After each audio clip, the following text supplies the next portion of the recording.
दोस्तों मॉस्को ने बड़ी अपडेट दे दी है जो किसी ने अब तक नहीं दी है और बहुत बड़ा इम्पैक्ट आपको देखने को मिल सकता है ग्लोबल मार्केट पे। क्योंकि अगर आप देखोगे तो ट्रम्प साहब इस समय जो भी डिसीजन ले रहे हैं वो बिल्कुल अलग आपको देखने को मिल रहे हैं। जैसे कि अभी ये शटडाउन की अपडेट आई, इससे पहले टैरिफ की अपडेट आई। उन्होंने कहा कि हमारा सबसे सबसे अच्छा शब्द मेरे लिए टैरिफ है। तो उसके बाद अगर आप देखोगे तो 15 अगस्त को ये गए थे अलास्का, और अलास्का में इन्होंने मीटिंग करी थी पुतिन साहब के साथ कि मिलकर पुतिन साहब की डिमांड जानेंगे। फिर इन्होंने यूएस वाशिंगटन में बुलाया किसको, लीडर ऑफ यूक्रेन को, वो वहाँ पहुँचे। फिर इन्होंने देखिएगा जो वेस्टर्न कंट्री के देखिएगा रिप्रेजेंटेटिव हैं उनको बुलाया, और यहाँ पे एक बहुत अच्छा इन्होंने मूड और माहौल बना लिया था कि यहाँ पे रशिया और यूक्रेन के बीच में जो वॉर चल रहा है इसमें सीज़ फायर के लिए वो कुछ ना कुछ सफलता पा पाएंगे।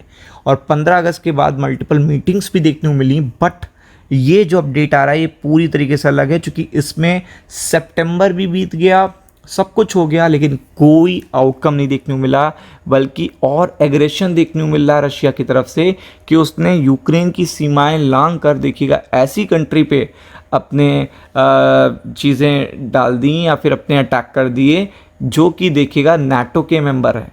तो आप देख सकते हैं मॉस्को ने इंडिकेशन यहाँ पे क्या दे दिया है। अब आप देखो मॉस्को, रशिया की कैपिटल मॉस्को इंडिकेट कर रही है रिटालिएट। अगर देखिए रिटालिएशन का वर्ड यूटिलाइज हो गया, आप देखिए मॉस्को ने रिटालिएशन का वर्ड यूटिलाइज, रिटालिएट वो भी किसकी बात हो रही है पता है आपको, यूरोप की बात हो रही है।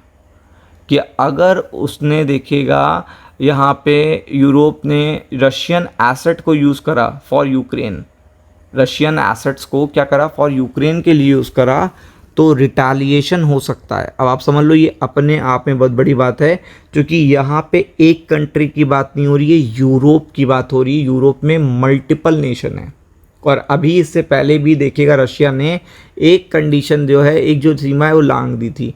तो इस पे ये पर्टिकुलर देश नाटो का मेंबर है। नाटो एक ऐसा पर्टिकुलर ऑर्गेनाइजेशन है जिसमें जितने भी मेंबर होते हैं, अगर किसी भी एक पर्टिकुलर मेंबर पे हमला होता है तो वो पूरे नाटो के मेंबर पे हमला माना जाता है, और वो फिर से क्या करते हैं, रिप्लाई करते हैं।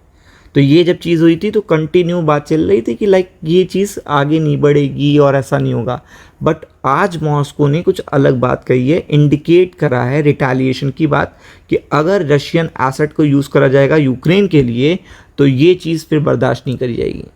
और आपको पता है कि इसका बड़ा असर आपको देखने को मिलेगा, that it would seek the prosecution of individual and the country engage in the theft of frozen. क्योंकि मार्केट में देखिएगा आज हॉलीडे है, तो आप देख सकते हो कि इसका असर आपको फ्राइडे को देखने को मिलेगा। तो आप देख सकते हो यहाँ पे individual country engage in the theft of the frozen Russian sovereign asset in Europe. तो आप देख सकते हो यहाँ पे European leader convened to discuss a proposal to lend $165 billion to Ukraine.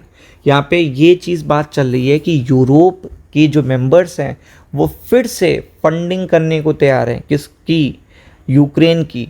तो अब रशिया को ये बर्दाश्त नहीं हो रहा कि जब खुल के आप देखिएगा यूक्रेन के लिए फंडिंग कर रहे हो तो ये चीज़ तो कहीं से भी बर्दाश्त नहीं की जाएगी, और ये अपने आप में बड़ी चीज़ है।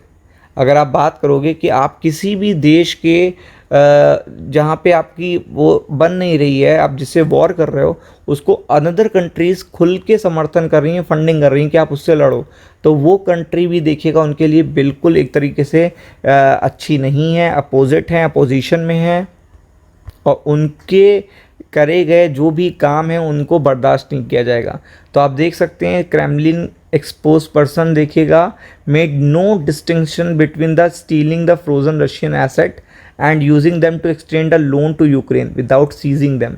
तो ऐसा आप समझ सकते हो कि European leader have proposed, we are talking about theft, mister Peskov said in call with the reporter. तो आप देख सकते हैं कि अगर रशिया की एसेट को चुरा कर यूक्रेन के द्वारा या यूक्रेन के लिए यूटिलाइज किया वेस्टर्न नेशन ने, तो एक इंडिकेशन दे दिया है कि यूरोप के लिए भी ठीक नहीं होगा और ये चीज़ आगे बढ़ सकती है। क्योंकि अब ये सीज़ फायर के लिए नहीं जा रही चीज़, अब ये एंड ऑफ वॉर के लिए नहीं जा रही, क्योंकि ट्रम्प साहब ने भी देखिएगा एज सच वो जो पूरा अपना मोटिवेशन था वो थोड़ा सा उनका डाउन हो गया है।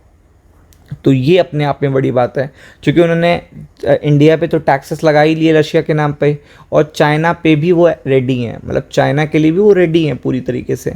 तो ऐसे में सबसे बड़ी बात क्या हो जाती है कि आपको पता है वो हर एक भरसक प्रयास वो कर रहे हैं जिससे आप प्रवोक हो, रशिया प्रवोक हो।